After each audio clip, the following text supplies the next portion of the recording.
ውድ የተከበራችሁ በዓለም ዙሪያ ያላችሁ ኢትዮጵያውያንና ኤርትራውያን እንደምን አላችሁ? የጌታ ስም ለዘላለም የተባረከ ይሁን።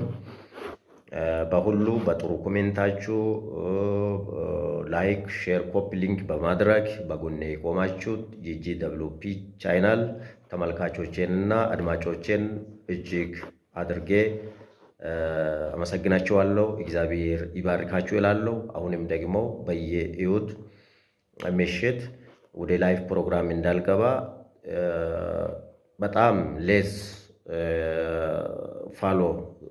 ፎሎወርሶች ስለሆኑ ብዙ ማደግ በቃ አልቻለም።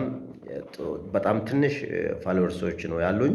ያንን እስከ 7,000 እና ወደ 10,000 መግባት አልቻልኩኝም። በዛነ ትንሽ ሊገባና ኮሜንቱ ላይ ኢምፖሲብል ስሞል ፎሎወርስ ብሎ ይዘጉኛል። ማግባት አልቻልኩኝም። ኮፒ ሼር ሊንክ በማድረግ በመጽሐፍ ቅዱስ ያሉ አንዳንድ ትምህርቶችን አብረን እንድንማማር መንገድ እንድትከፍቱ ይሁን። ዛሬ ደግሞ በዚህ በአጭር ጊዜ የሚሰጣችው አጭር ይሰጣችኋለሁ። በጂደብሊውፒ ቻናል ወይንም ጉድዊል ኤንድ ፒስ ቻናል ውስጥ የምትከታተሉ አድማጮቼና ተመልካቾቼን እግዚአብሔር ይባርካችሁ እያልኩኝ ርዕሱ የእግዚአብሔርን ቃል ስንሰማ ምን አይነት በረከት አለ ወይንም ምን አይነት በረከት እናገኛለን ከሚለው ርዕስ መግቢያ ላይ የእግዚአብሔር ቃል ተራ መጽሐፍ አይደለም ወይንም ተራ ንግግር አይደለም። እንደ መግቢያ የእግዚአብሔር ቃል ሕያው ነው፣ ኃይለኛ ነው፣ ሰውን የሚለውጥ ነው፣ ልብን የሚፋውስ ነው፣ መንገድን የሚያቃና ነው። እናም ወደ ዘላለማዊ ሕይወት የሚመራን የእግዚአብሔር መልእክት ነው። ስለዚህ ዕብራውያን ምዕራፍ 4 ቁጥር 12 ላይ የእግዚአብሔር ቃል ሕያው ነውና የሚሰራም ሁለት አፍ ካለው ሰይፍ ሁሉ ይልቅ የተሳለ ነው፣ ነፍስንና መንፈስንም ጅማትንና ቅልጥምንም እስኪለይ ድረስ ይወጋል፣ የልብንም ስሜትና ሐሳብ ይመረምራል የሚል ነው። የጌታ ስም ለዘላለም የተባረከ ይሁን።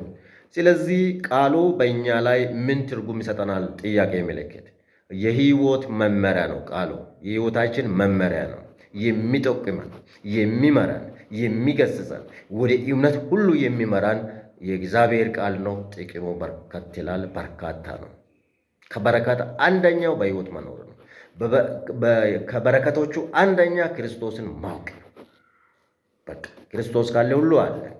መዝሙረ ዳዊት በቅንፍ 119 ቁጥር 105 ላይ ሕግ ለእግሬ መብራት ለመንገዴም ብርሃን ነው ይላል። ከዚህ ትምህርት ምን እንቀበላለን? ቃሉ የምንሄድበት መንገድ ያሳያል፣ እንደሚያሳይ ነው። ጥቅም አለው። ሁለተኛ ከኃጢአት ይጠብቀናል። ሶስተኛ የትክክለኛ ውሳኔ እንድንሰጥ ይረዳናል። መንፈሳዊ ምግብ ነው። ለአካላችን ወይንም ለሰውነታችን ምግብ እንደሚያስፈልገን ሁሉ ለነፍሳችንም የእግዚአብሔር ቃል ያስፈልጋል ማለት ነው። እግዚአብሔር ይባርካችሁ። እግዚአብሔር የሰጠኝ ጥሩ መልእክቶች አሉኝ፣ ጥሩ ርዕሶች አሉኝ። አብረን እንማማራለን። ከእናንተም ደግሞ እኔም መማር እፈልጋለሁ። ከእኔም ተቀበሉኝ። ጌታ ይባርካችሁ። እግዚአብሔር ነው የሚባርከን። ስለዚህ እግዚአብሔር ቃል በጣም በጣም ጥቅም አለው። ይሄ መግቢያ ላይ ነው። ይሄ በዚህ ርዕስ በጣም ጥሩ እንማማራለን ብዬ እጠብቃለሁ። የሚገልጠን፣ የሚባርከን፣ የሚመራን፣ የሚያስተምረን የእግዚአብሔር መንፈስ ለዘላለም የተባረከ ይሁን። ኮፒ ሊንክ ሼር በማድረግ እርዱኝ፣ አግዙኝ፣ በጎኔ ሁኑ። ገንዘብ ስጡኝ፣ እንደዚህ አድርጉኝ አላልኩኝ። አብረን የእግዚአብሔርን ቃል ወደ ዓለም ሁሉ እንዲደርስ እንድናረግ ይሁን። አብረን በቃ አብረን። ስለዚህ እግዚአብሔር በሁሉ ይባርካችሁ። በሌላ ጊዜ በሌላ ቪዲዮ እንገናኛለን። ሻሎም